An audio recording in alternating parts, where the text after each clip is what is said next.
Greetings, my beautiful lovelies. It's Emmy. How are you? It's so good to see you and welcome back. Today I'm going to show you how you can take store-bought inexpensive pasta and transform it into a tasty little snack that's very inexpensive and easy to make. Well, that's the plan at least, because I haven't yet made it. I'm going to make it for you on camera. And this was brought to my attention by lovely Tangi. Tangi, thanks so much for requesting this and leaving this in the comments. And I'll be making a recipe for macaroni chicharrones, or vegan chicharrones, or pasta chicharrones.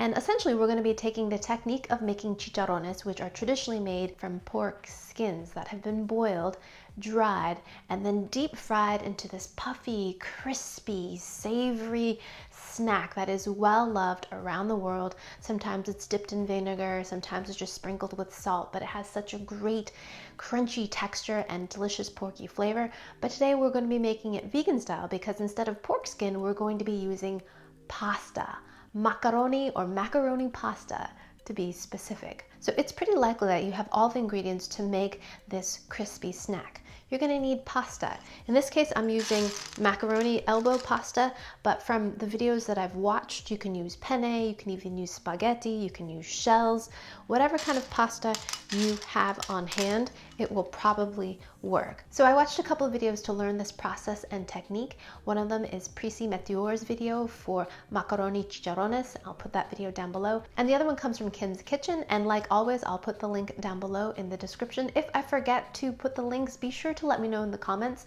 Sometimes I do forget when I'm doing annotations afterwards, so feel free to remind me. So there is some preparation that is involved in this recipe. It's actually a couple day process. The first thing you're going to do is boil your pasta. Whatever shape you're working with, you're going to boil it in some water that is well salted and has about a tablespoon of vegetable oil in it. So what we're doing here is, of course, rehydrating the pasta. We're putting water into it and softening the pasta. So cook your pasta according to package directions. Depending on the shape of your pasta, it may take more or less time. Once the pasta is cooked, we're going to drain it, and then we're going to spread the pasta out onto a baking sheet in one even layer. So what Prissy instructs is to take these pans of pasta and place them in the sun. We're going to allow the pasta to dry in the sun for 2 full days. We are now removing the water we added to the pasta and drying it out.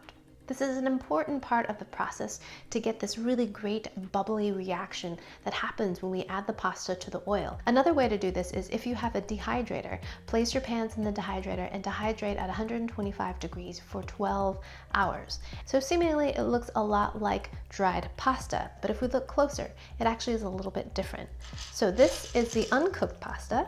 It's more tubular in shape, while the boiled and dried pasta is a little bit squished, and it has a different sound to it, a lighter crispness to it. You can also see that the boiled pasta is slightly larger. Alrighty, my lovelies, I've got my cast iron skillet here with about 1 inch of peanut oil heating up on medium heat. I've also got a baking pan lined with some paper. This is where we're going to put our finished treats, and our dehydrated macaroni is right here. Let's check the temperature of this. 291. All right, I think we're almost at 300 degrees. Let's go ahead and try this. I'm gonna take a handful of my pasta and just drop it in. Not a whole lot's happening here. Nope, I think it needs to be hotter. Alrighty, we're at 325 degrees. Here we go.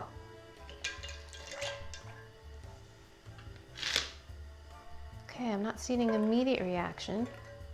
In Prissy's video, it's much more of a faster reaction than this. So I think my oil needs to be hotter. Okay, here we go. Look, do you see that? It's totally puffing up. Awesome, it's working. Look, they look like little octopus legs. So stinking cool. So this is getting pretty golden already, but I'm not getting the immediate puffy reaction that Prissy was getting. I'm gonna try another batch. 369, very hot. Another batch. Higher temperature this time.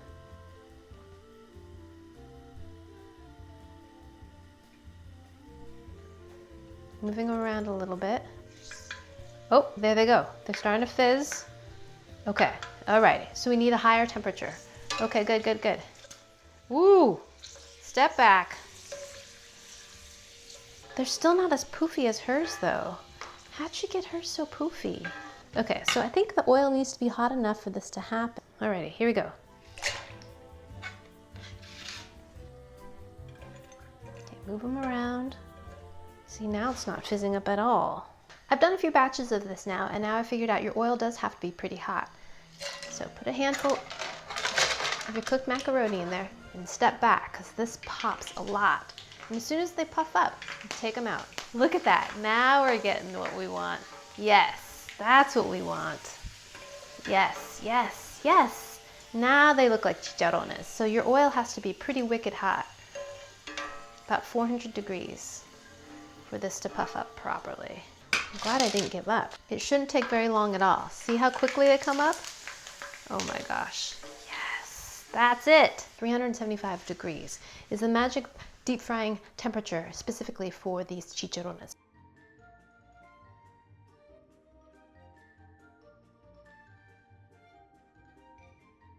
Alrighty, my lovelies, here we are. This is such a great example of perseverance and making adjustments as we go along when it comes to cooking.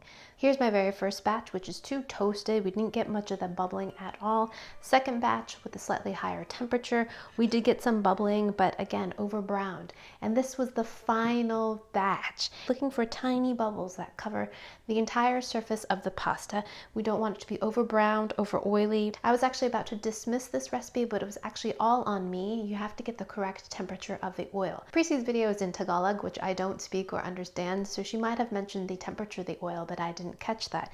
So for me, 375 degrees Fahrenheit worked well for these results. First batch right here, which is very oily and too toasted.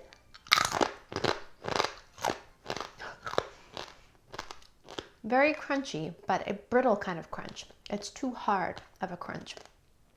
It tastes like toasted cereal. The next batch right here,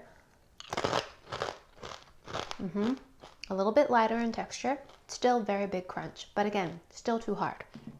Now let's compare that with the final batch. And just like Goldilocks says, that one is just right. There's still a big crunch, but it's much lighter, airier, and very, very similar to the crunch that you have when you have traditional chicharrones. It tastes like plain breakfast cereal or crackers even, a bit similar to puffed rice cakes.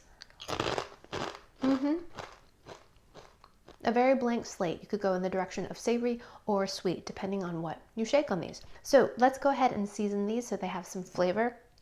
You can just add salt if you like, but Prissie recommends using some powdered cheese, kind of similar to the stuff that you find in macaroni and cheese. I was able to find these two items. This is garlic parmesan and this is white cheddar. These are popcorn seasonings.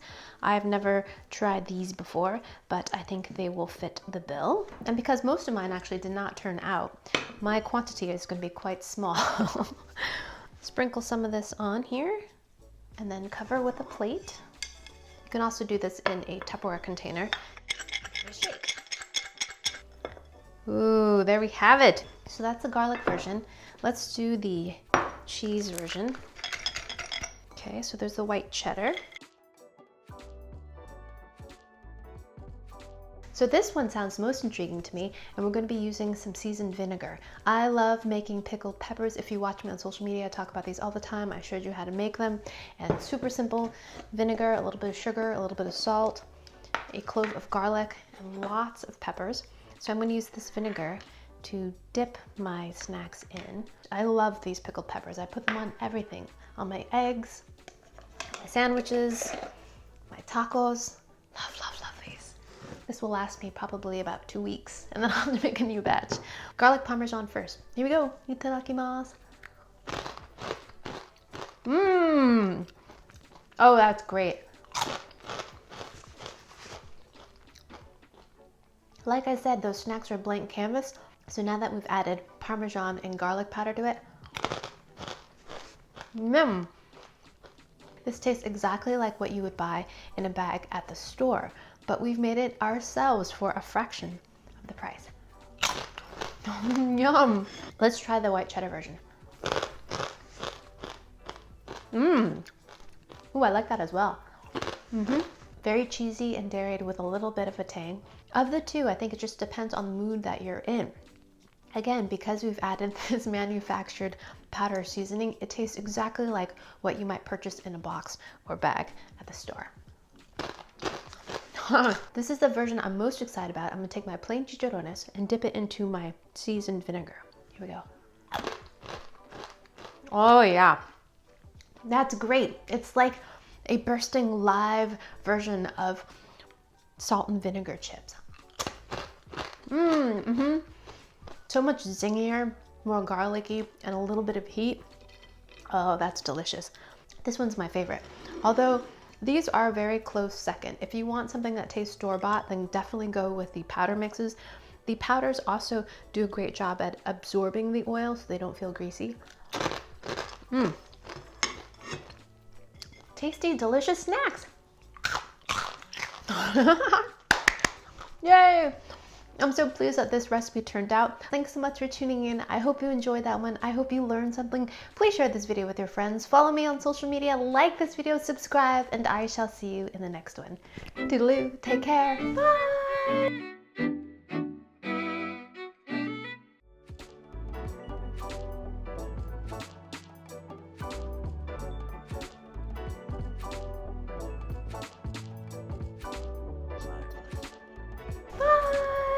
Blah.